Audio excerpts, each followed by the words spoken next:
Bueno chicos, reciban un cordial saludo y el propósito de este video es pues dar la clase que no podemos hacer de manera presencial. Decidí hacerlo en un video puesto que considero que es mucho más conveniente para ustedes poder acceder a la información en cualquier momento y no a la hora que está estipulada la clase, puesto que no tengo certeza de cuántos tienen realmente un buen acceso a internet y pues creo que teniendo un video ustedes pueden rebobinar, verlo cuantas veces necesiten para comprender un poco mejor la temática. Entonces la idea es que ustedes vean el video, lo comprendan y todas las dudas que se presenten me las puedan enviar vía correo electrónico respondiendo al correo del enlace donde les envié este enlace para hacer un compendio de todas las dudas que tengan y posteriormente, si es necesario, hacer otro video donde resuelva las dudas o resolverlas vía correo electrónico, ¿cierto? Ya miraremos dependiendo como de la cantidad de dudas que reciba. Todavía no tengo certeza de cómo será la calificación y la evaluación, si se podrá hacer de manera virtual también. Les estaré informando en los próximos días, cuando tenga como certeza de cómo funciona este tema de la virtualidad en la universidad, dado que veo que no hay como un consenso general. Entonces, por ahora, pues iniciemos. Y les recomiendo pues que si no han leído el material que ya les envié, lo hagan antes de comenzar con este, puesto que esto es una continuación, ¿cierto? Si ustedes consideran que tienen dudas acerca del primer material, obviamente las recogeré también eh, con las de este video, pues son dos temas que se complementan entre sí, entonces quedaré pendiente. Bueno, sin más preámbulos, comencemos. Hoy vamos a trabajar el tema de eliminación de Gauss simple. Si ustedes recuerdan pues de las diapositivas que les envié anteriores, utilizamos el método de eliminación para resolver un sistema de dos ecuaciones con dos incógnitas. Básicamente fueron dos pasos los que se siguieron. El primero fue manipular las ecuaciones con el propósito de eliminar una de las incógnitas y ya teniendo una sola ecuación con una incógnita, entonces se reemplazó este valor en la otra ecuación y allí ya se pudo obtener el valor de la otra incógnita, ¿cierto? Entonces voy a tener un primer paso de eliminación y un segundo paso que va a ser una sustitución que cuando tengamos un sistema más grande pues se va a hacer hacia atrás. Entonces esta técnica pues se puede extender a un sistema de grandes ecuaciones realizando pues un esquema sistemático algorítmico para eliminar incógnitas y luego hacer la sustitución hacia atrás. El más básico de dichos esquemas se denomina eliminación de Gauss, que es el que vamos a trabajar a continuación. Entonces, pues aunque las técnicas son obviamente muy adecuadas para emplearlas en computadora, hay que hacer algunas modificaciones para que el algoritmo sea confiable. En particular es necesario evitar la división entre cero, que ya la vamos a mirar más adelante, y este método que vamos a ver se llama simple, puesto que no evita este problema, ¿cierto? Igual vamos a ver otro método que sí lo hace, que es el Gauss-Jordan, que ustedes también lo debieron haber visto en su curso de álgebra lineal. Entonces, comencemos. Básicamente el método está ideado para resolver un sistema general de n ecuaciones, ¿cierto? Como el que vemos aquí. Voy a sacar el puntero para que puedan comprender un poco mejor. Entonces acá tengo n ecuaciones que están representadas por las filas y las incógnitas representan las columnas. Recuerden que hay un sistema aumentado, la matriz aumentada del sistema, donde yo pongo los coeficientes que acompañan las incógnitas y además los coeficientes independientes, ¿cierto? Pero las manipulaciones se hacen con los coeficientes asociados a las incógnitas, aunque estos también se van a ver obviamente afectados por las operaciones que realicemos. Entonces, lo primero que vamos a hacer es eliminar las incógnitas, ¿cierto? Comenzando desde acá hasta abajo.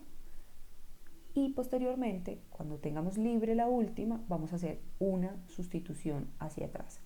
Entonces el primer paso consiste en tomar esta ecuación, que es la primera, que la vamos a denominar ecuación pivote, y la vamos a multiplicar por un término conveniente que me permita eliminar la primera variable de la segunda ecuación, ¿cierto? El procedimiento se va a repetir utilizando esta ecuación como pivote en las subsecuentes hasta que elimine todas las x1 de las ecuaciones siguientes. El método se va a repetir hasta que se eliminen todas las ecuaciones y obtenga un sistema o una matriz triangular superior. Entonces miremos aquí cómo haríamos la eliminación de incógnitas hacia adelante. Entonces observen ustedes, me devuelvo en el sistema. Si quiero eliminar el término de x1 de esta ecuación, utilizando esta ecuación lo que tengo que hacer es multiplicar esta entonces por el coeficiente A21 dividido entre A11 y luego restar estas dos ecuaciones y vamos a observar que este término se va a ir. Entonces esto se ve representado aquí. Yo multiplico A21 por A11, la primera ecuación, la ecuación pivote, me entrega este resultado. Observen ustedes, esta ecuación, que es la modificada, la voy a restar con la segunda ecuación y entonces voy a obtener este término que encuentro aquí. Observen ustedes, voy a obtener un coeficiente multiplicado por x2, porque x1 ya va a quedar eliminado, y otro coeficiente multiplicado por xn, y pues obviamente el término independiente también se va a modificar. Entonces esto se puede representar como un coeficiente A22 para señalar la entrada correspondiente que se cambió en la matriz, la entrada de la fila 2, columna 2, se le coloca una comita indicando pues que el coeficiente cambió una vez, va a cambiar por este término que tenemos aquí, y así con los términos siguientes, ¿cierto? Entonces, si observamos este esquema que tenemos aquí, aquí tenemos la matriz aumentada del sistema. Este sería un sistema pequeño de 3×3. La idea es convertirlo en un sistema triangular superior. Entonces observamos que aquí ya se eliminó el término A12, el término A13. Posteriormente, entonces voy a utilizar esta ecuación que queda como pivote. Voy a eliminar el término A23. Entonces me va a quedar aquí un 0. Observen acá que se modificó dos veces este. Entonces cuando ya obtengo este sistema triangular superior, lo que voy a hacer es que ya tengo libre una de las incógnitas, que sería x3 en este caso. Voy a despejarla de aquí, que hará igual a b3 doble prima sobre a3 doble prima. Esto ya implica que x3 es una constante, ya sé su valor. Lo que hago con ese x3 es reemplazarlo en esta ecuación para hallar x2. Y cuando ya tengo los valores de x2 y x3, pues lo reemplazo en la ecuación primera para obtener el valor de x1. Entonces observen ustedes por qué se denomina una sustitución hacia atrás, ¿cierto?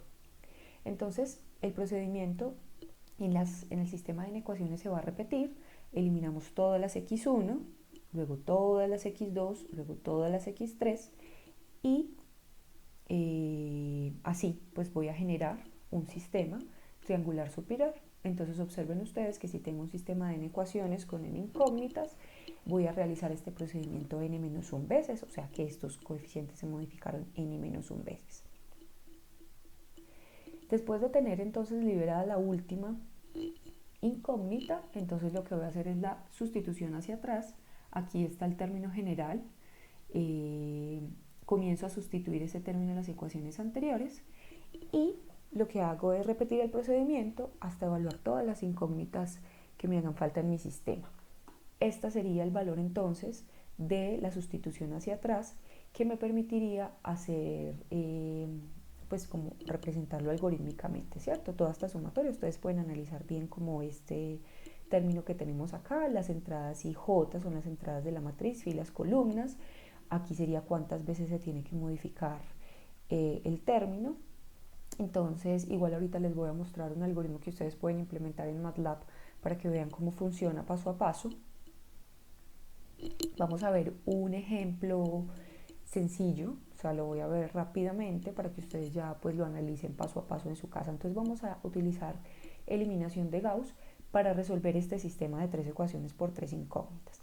Vamos a evaluar los cálculos con hasta 6 cifras significativas, lo que implica que vamos a utilizar máximo 6 cifras decimales para evitar un poco el tema de los errores de redondeo que vamos a evaluar ahorita. Entonces, lo primero que tengo que hacer es la eliminación hacia adelante y para eso, perdón, me devuelvo aquí, lo que tengo que hacer es eliminar este y este término, ¿cierto? Utilizando la primera ecuación, que va a ser entonces la ecuación pivote. Entonces, para poder eliminar este, lo que tengo que hacer es multiplicar esta ecuación por 0.1 sobre 3 y luego restar esta con esta.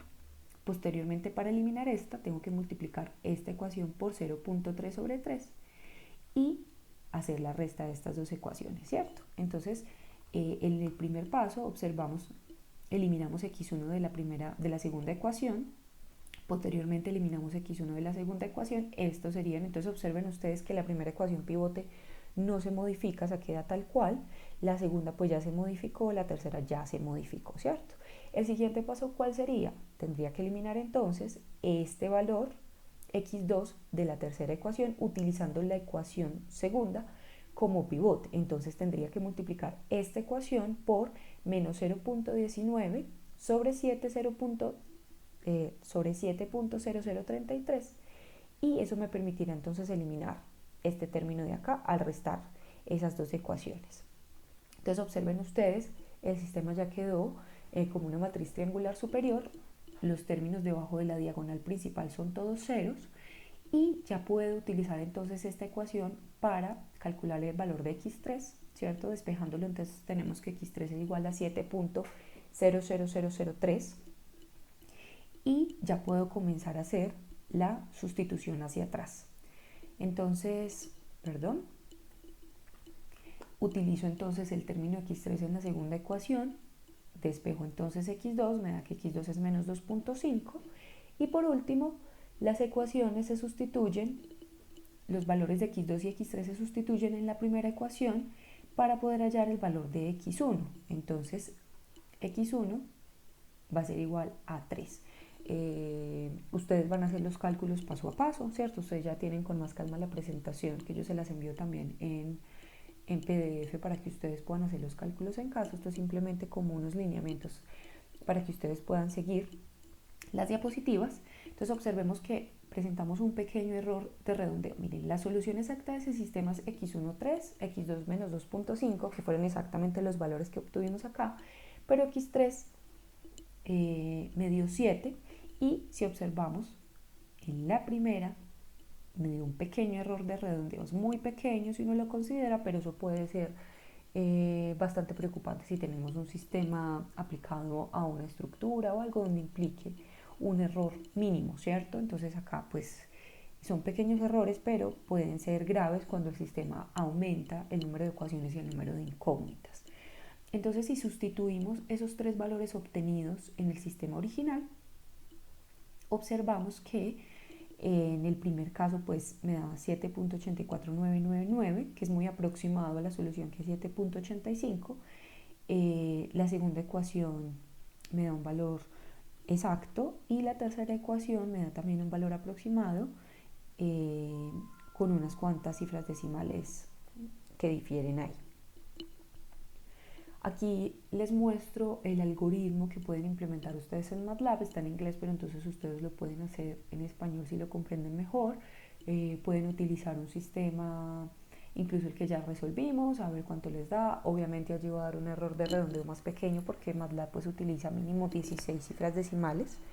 Eso implica mayor precisión, entonces los invito a que lo monten en MATLAB y miren cómo funciona, ¿cierto? ¿Cuáles son las dificultades que se presentan en los métodos de eliminación? Pues hablamos de errores de redondeo, hablamos de división entre cero, entre otras, ¿cierto? Hablemos del primero. El primero sería la división entre cero. ¿Cuándo se presenta la división entre cero? Entonces, la razón principal por la que llamamos simple al método anterior, al Gauss simple, es que en la fase de eliminación y sustitución hacia atrás es posible que ocurra una división entre cero. Miremos por ejemplo este sistema que tenemos acá. Si nosotros observamos la primera ecuación, que sería nuestra ecuación pivote, esa ecuación no contiene el término x1. Entonces si yo quisiera eliminar este 4 de aquí, tendría que multiplicar por 4 entre 0 la primera ecuación y ahí es donde ya se presenta pues la división entre 0, ¿cierto? En lo que se denomina la normalización, que es la división de la primera ecuación por un valor. Entonces obtendremos una división entre cero, ¿cierto?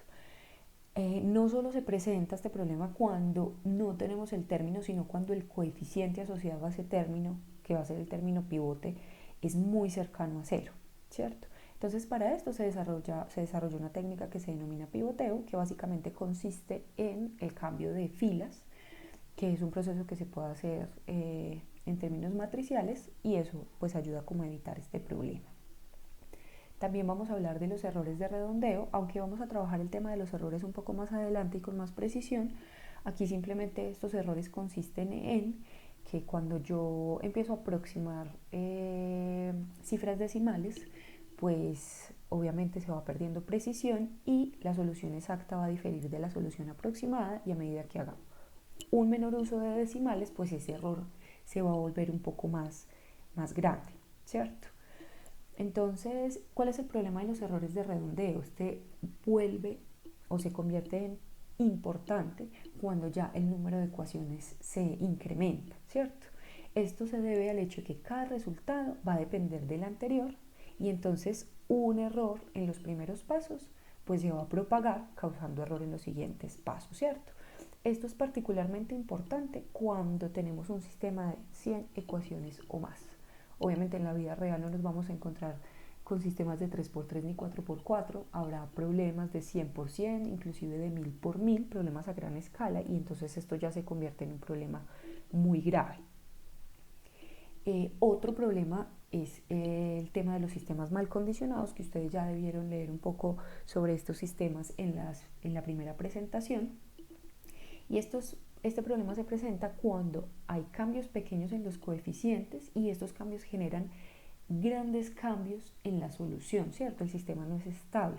Vemos que cuando yo tengo, por ejemplo, un sistema de dos ecuaciones con dos incógnitas, pues está representado por dos rectas que se intersectan y que tienen pendientes muy similares. Al tener pendientes muy similares, es difícil observar dónde se intersecta, ¿cierto? Entonces, podemos observar que ligeros cambios en los coeficientes pues generan grandes cambios en la solución. Esto lo vamos a demostrar pues en el siguiente ejemplo. Entonces, miremos por ejemplo este problema. Este problema es un sistema mal condicionado. Entonces lo que vamos a hacer es resolver el sistema tal como está, y luego vamos a cambiar un poco este coeficiente de x1, que es 1.1, lo vamos a volver 1.05, es un ligero cambio, y vamos a ver cómo cambia la solución del sistema al cambiar ese coeficiente. Entonces, si recordamos las ecuaciones 9, 10 y 9, 11 de la primera presentación, ya, pues como es un sistema de 2x2 se puede resolver de manera muy sencilla. Entonces x1 sería igual a 4, x2 sería igual a 3, ¿cierto? Pero si nosotros cambiamos un poquito, perdón, me devuelvo, este 1 por 1.05 y obtengo nuevamente las soluciones del sistema, observemos cómo hay un cambio abrupto en las soluciones obtenidas. Entonces, al hacer ese cambio, ya x1 se convierte en 8 y x2 se convierte en 1.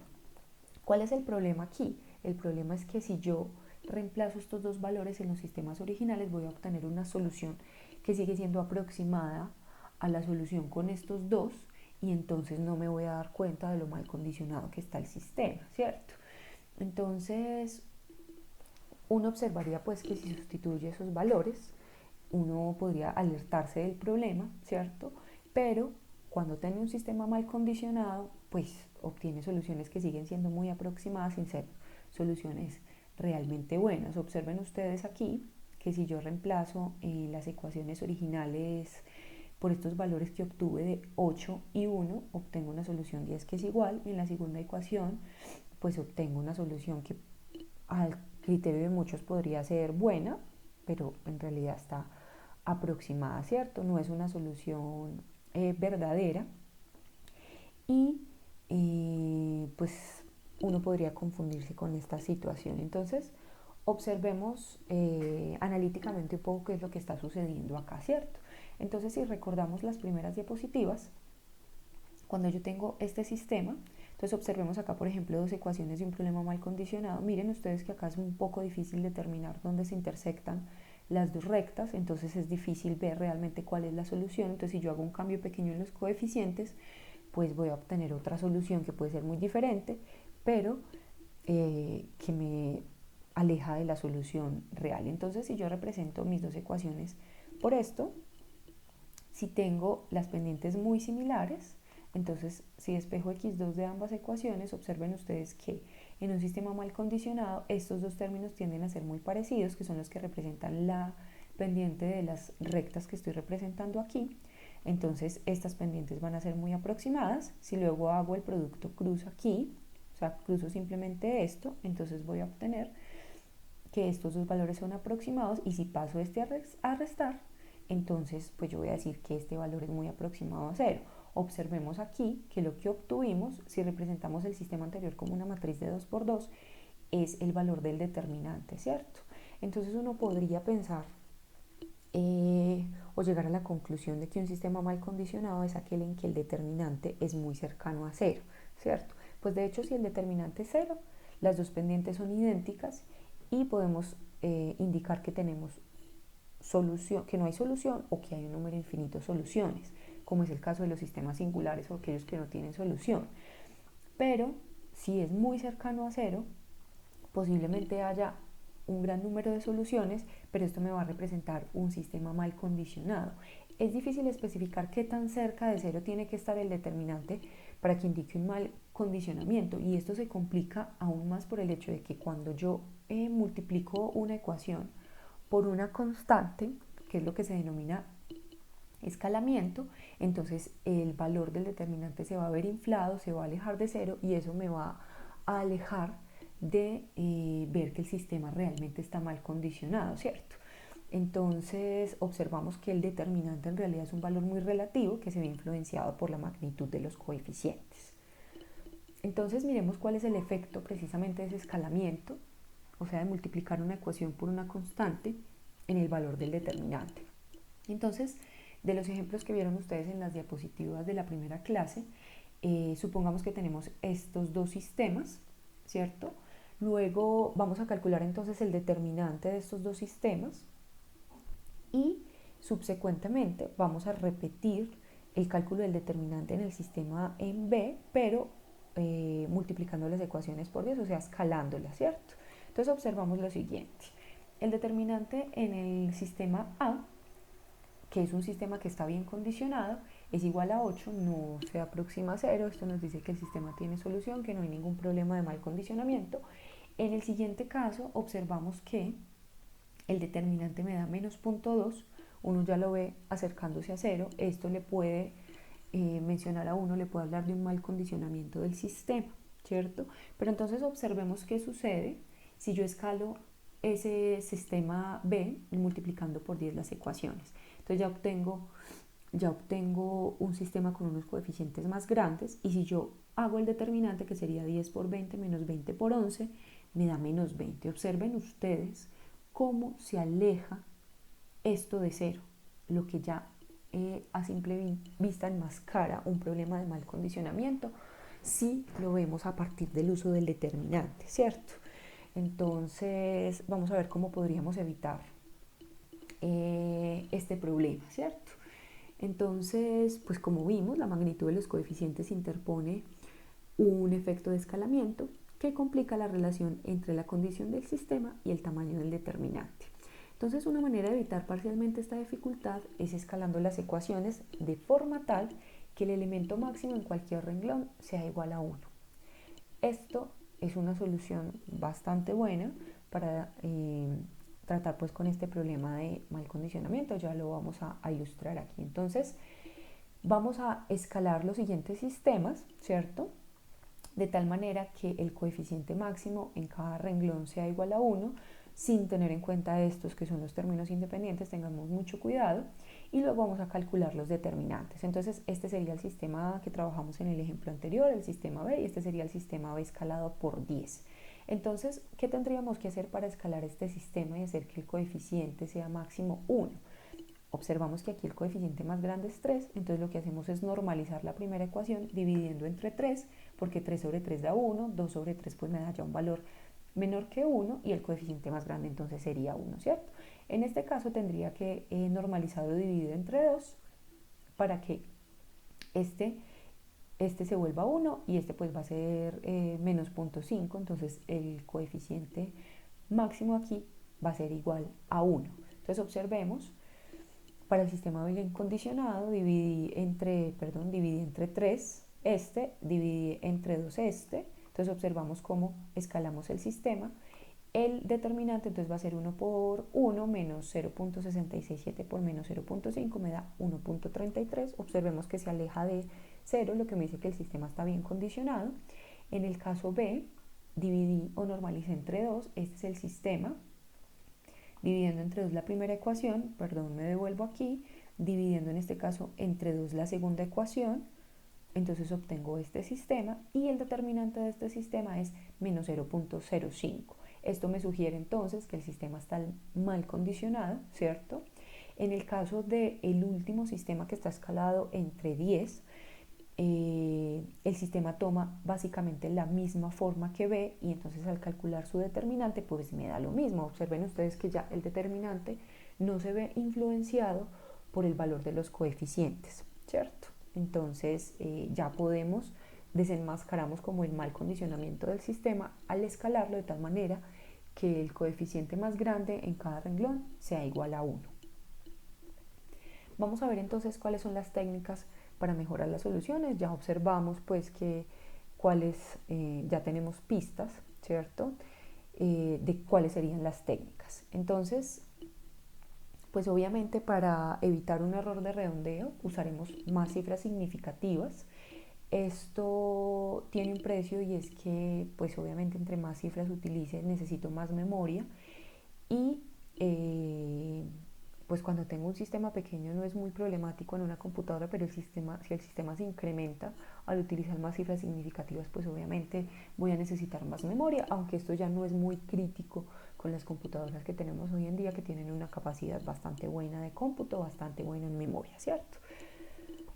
El pivoteo, que como se mencionó antes, cuando tenemos una división entre 0, pues obviamente el algoritmo pues de Gauss simple va a parar, no va a poder hacer nada más, pero entonces yo puedo hacer el pivoteo, que es simplemente hacer un cambio de filas, lo que me permitirá que el elemento pivote buscar el que sea más grande y con esto evito la división entre 0. No se recomienda mucho hacer el pivoteo completo, que es también hacer cambio de columnas, porque como ya vimos, pues eso le agrega bastante complejidad a la hora de hacer la programación del algoritmo, ¿cierto?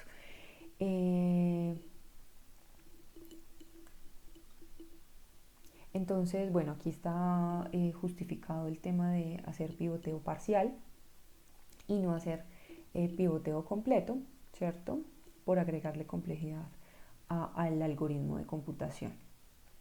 Entonces miremos acá un ejemplo de pivoteo parcial, o sea, de cambio entre filas. Entonces vamos a emplear eliminación de Gauss, o sea, la simple para resolver este sistema que está planteado aquí.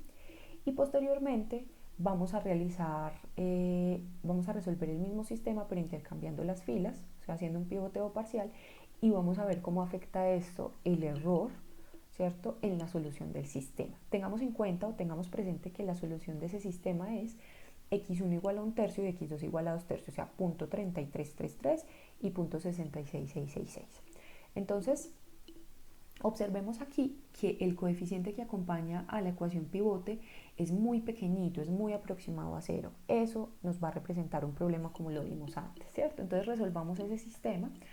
Entonces lo que tenemos que hacer es multiplicar la primera ecuación por 1 sobre 0.00333 para poder eliminar la primera variable. Entonces aquí tengo la ecuación multiplicada, se resta con la segunda ecuación y ya entonces de esa segunda ecuación yo puedo despejar x2 sería menos 6.666 sobre menos 9.999 y entonces x2 me da 2/3 o 0.6666.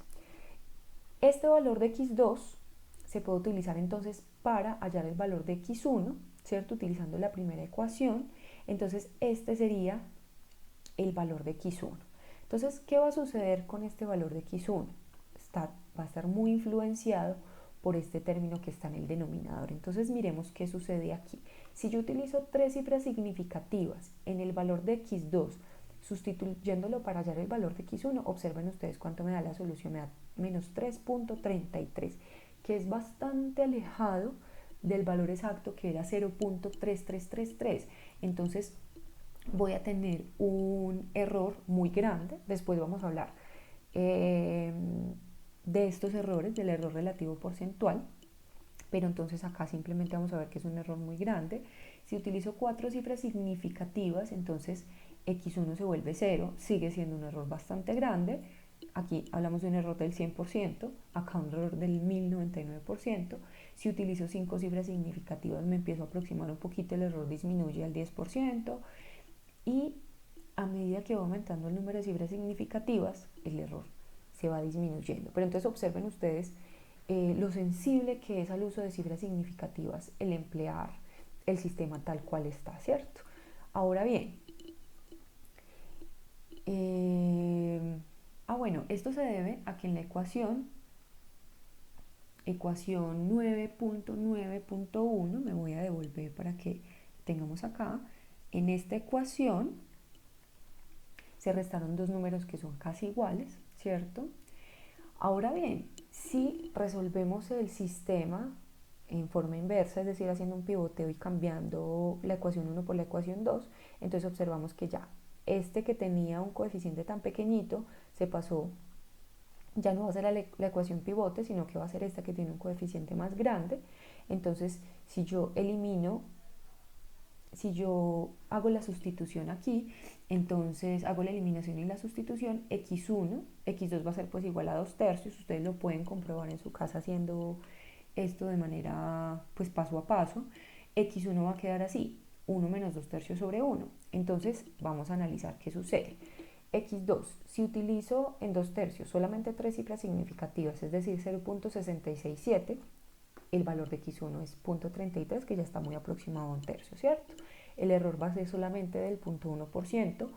Aquí cuando utilizo 4 cifras el error se disminuye al 0.01% y así sucesivamente. Observen ustedes la diferencia tan marcada. Pasamos de un 1099% aquí a solamente un 0.1% de error. Entonces el pivoteo es una estrategia que me permite resolver de manera más satisfactoria el sistema.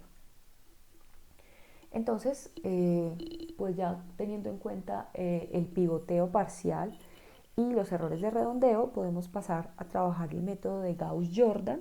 Ya este es un método diferente a Gauss simple. ¿En qué difiere este método Gauss-Jordan al método de Gauss simple? Básicamente es que en este método yo ya no solamente voy a eliminar los valores subsecuentes de todas las ecuaciones, sino que voy a eliminar la incógnita de todas las ecuaciones, ¿cierto? x1 va a quedar eliminada aquí, x2 va a quedar eliminada del resto. Además voy a normalizar todos los renglones al dividirlos entre su elemento pivote. De esta manera yo no voy a obtener un sistema triangular superior como lo hacía con Gauss simple, sino que voy a obtener una matriz identidad. Y al obtener una matriz identidad en lugar de una matriz triangular superior, entonces ya no voy a tener que hacer la sustitución hacia atrás, sino que directamente voy a obtener los valores de x1, x2, x3, x sub n en mi sistema. Esto que les acabo de decir, pues obviamente se va a ilustrar mucho mejor con un ejemplo. Entonces vamos a ver el ejemplo para que desenredemos un poquito el tema.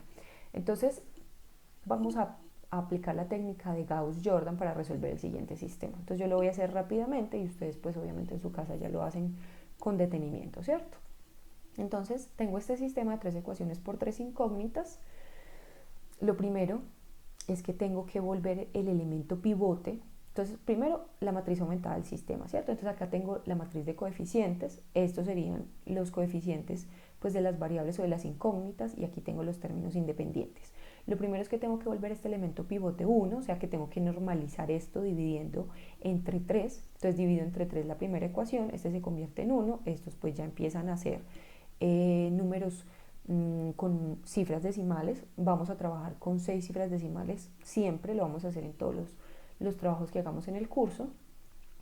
Estas no se modificaron, pero entonces ya tengo que comenzar a eliminar este punto 1 y este punto 3, a convertirlos en 0, ¿cierto? Entonces hacemos la respectiva eliminación multiplicando pues este por un término adecuado y restándoselo a este por un término adecuado y restándoselo a el sistema ya se modificó aquí. Lo siguiente sería entonces normalizar este segundo renglón, es decir, volviendo este un 1, entonces divido toda la ecuación 2 por este coeficiente que sería 7.0033, este se convierte en 1, esto se modifica y ya entonces tengo este elemento pivote convertido en 1 que me va a permitir eliminar este término de acá, ¿cierto? Entonces eliminé este término de acá. Observen ustedes cómo me voy acercando a una matriz identidad. Lo siguiente sería entonces este 10, volverlo un 1. Entonces tengo que normalizar o dividir por 10.01200 todo este renglón. Como observamos aquí, este se convirtió en 1.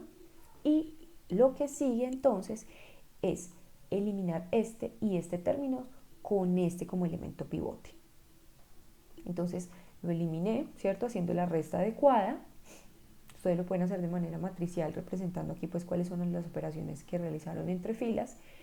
Y observen ustedes, ya obtengo una matriz identidad y en este caso ya tengo que x1 corresponde a 3, x2 corresponde a menos 2.5, 0001, obviamente miren que acá hay un error de redondeo asociado que utilicé 6 cifras significativas, y x3 es igual a 7.0003, que si recordamos la solución exacta era 3, menos 2.5 y 7. Aquí están pues los errores de redondeo. Entonces ya transformamos la matriz en una identidad y ya no se tiene que hacer la sustitución hacia atrás para llegar a la solución. Bueno, entonces, bueno chicos, con esto terminamos. Disculpan si no fui lo suficientemente clara en algunas partes. Lo que ustedes deben hacer entonces es revisar el material con mucha calma, hacer los ejercicios. Les voy a adjuntar también un tallercito cortico para que trabajen un poco. Por ahora no me envíen la solución de los talleres, háganlo ustedes en casa, practiquen el uso de MATLAB y ya entonces les estaré informando pues cómo vamos a hacer para la entrega de trabajos. Espero que estén muy bien, recibo entonces todas las dudas que tengan hasta el próximo martes y ya recopilaré todas esas dudas y miraré si es conveniente hacer un nuevo video para resolverlas, y si no, pues simplemente les responderé vía correo electrónico resolviendo la mayor cantidad de inconvenientes que se presenten. Espero que descansen este fin de semana. La próxima semana pues me comunicaré con ustedes para mirar cómo va a continuar el curso. Por ahora espero que este material les sirva y nada, que estén muy bien. Chao, se cuidan.